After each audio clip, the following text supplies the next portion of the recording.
Hello and welcome to today, day 17 of Fun with Cheese. Today's episode, Little Miss Muffet.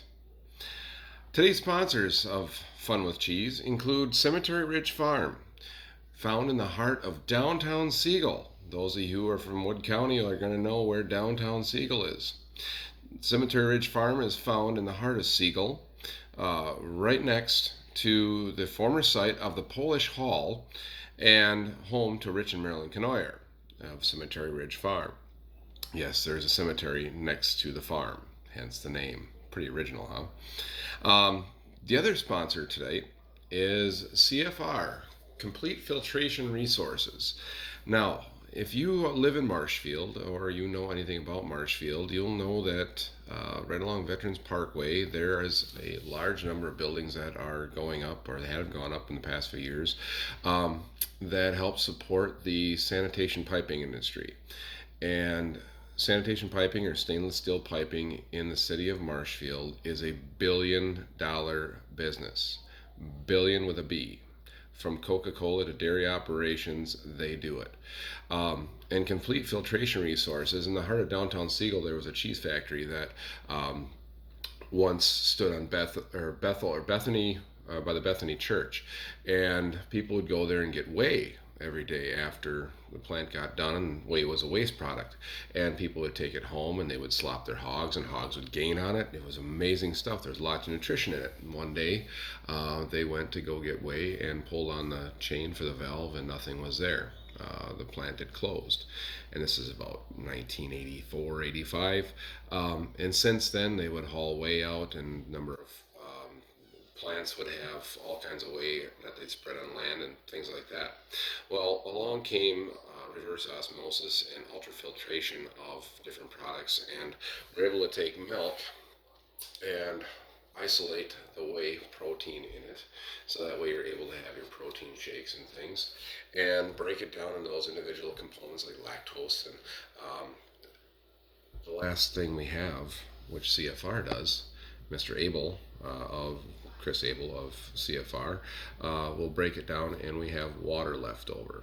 And that's a really cool thing, that in candy bars and whey protein isolate drinks, things like that, you're eating the components of what is left over. It's not a byproduct anymore. It is a usable product for everyday use. It's not a waste product, I should say. So we have whey, but Little Miss Muffet sat on her tuffet eating her curds. Now, I was waiting for this one. I don't want to start a fight because cheese curds are very regional, and everybody said this is the best and this is the best and this is the best. I really don't care at this point in this juncture. We're all in this together. We're all trying to support the dairy industry, and my shout out today is all those dairy farmers out there. Get to know one, shake their hand, and the hardest working people from sun up to sundown. And they really need our support, need our help. So make sure you go out and buy a dairy product. I don't care if it's yogurt. I don't care if it's Go-Gurt. But our curds, they're the youngest. And why is it such a regional thing? In 1912, there were 2,800 cheese factories here in the state of Wisconsin. Cheese making came here in 1840. It is what we live for. This is a Napa Valley, fine wine of Wisconsin. These things are so fresh and so new that when they are made, the curd then sits there and rests and goes back together. Remember our Colby from yesterday, but as it rests and sits together, the cheese is salted, and cheese curds are known for their basically a salty, semi-firm curd. And they then rest, they're piled on top of each other, and then they go through a curd mill. And this curd mill slices them into the 3/4 inch pieces. Now, the purist in me, which I really love to have real like fresher cheese curds, and even these, is the actual ball that comes out of the vat. Now, some of those are salty and some of those are not salty, and we're going to have that for an episode later on. Everybody can bring their cheese curd of choice down, and we're going to get together Nasonville Park, I really don't know, but everybody can have their cheese curd, and we're just going to have a big old cheese fest. But right now, this is the cheese curds that I can get a hold of because it's at a stay-at-home type thing. I can't get that far, and I can't go to LeGrander's up in Thorpe, and I cannot go down to Rudolph and get Dairy State curds there. This is what I'm at. And so outside of Wisconsin, people don't know about this, like the freshness of it. I hope you can hear that, but the squeakiness, there's air in there because it has not settled out, and that air pocket in there is what escapes, squeaks against your teeth, and causes the squeak that we know. Now, cheese curds are found. You can find them. God bless Cenex.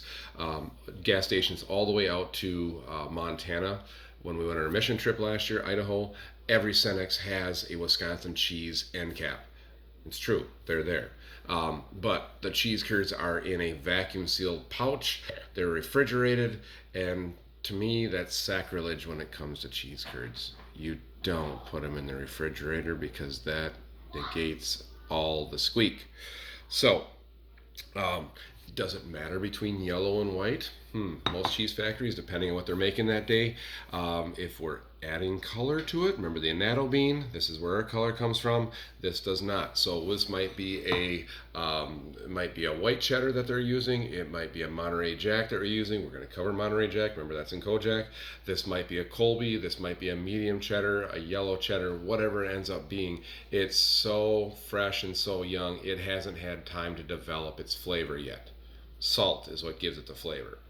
And so if you're in Marshfield, you will find that most of the curds in Marshfield, and Milk Charlie, who delivers all the dairy products for Nasonville, goes as far north as Thorpe, and then goes as far south to Pittsville, and probably a swath from Junction City all the way over to Osseo, delivering cheese curds around your convenience stores. But those curds are fresh. They're fresh out of the vat. If they're over 12 hours old, that's a waste, and you've wasted cheese, and you should have eaten all your cheese curds at that point. That's just me talking. But cheese curds are a delicious treat. They are a Wisconsin native. They are special because if they go beyond 12 hours travel, they're just not any good. You can trade awesome things for these. You can trade hunting land for cheese curds. You can trade bathroom stops at locked restrooms for cheese curds. I've done it. It's awesome. But this is our currency here in Wisconsin. And this is milk's step into immortality. At least 12 hours down the road till we eat them. But remember, buy some cheese, buy some dairy products, support our dairy farmers. Find a cheese factory you like and support it. I don't care. Just eat the cheese. It's delicious. We've had 17 different varieties on this show so far. I don't think we're going to stop past 55. We're going to keep on going well into summer. So I'm enjoying it. Hope you are too. Be good. Eat cheese. Enjoy.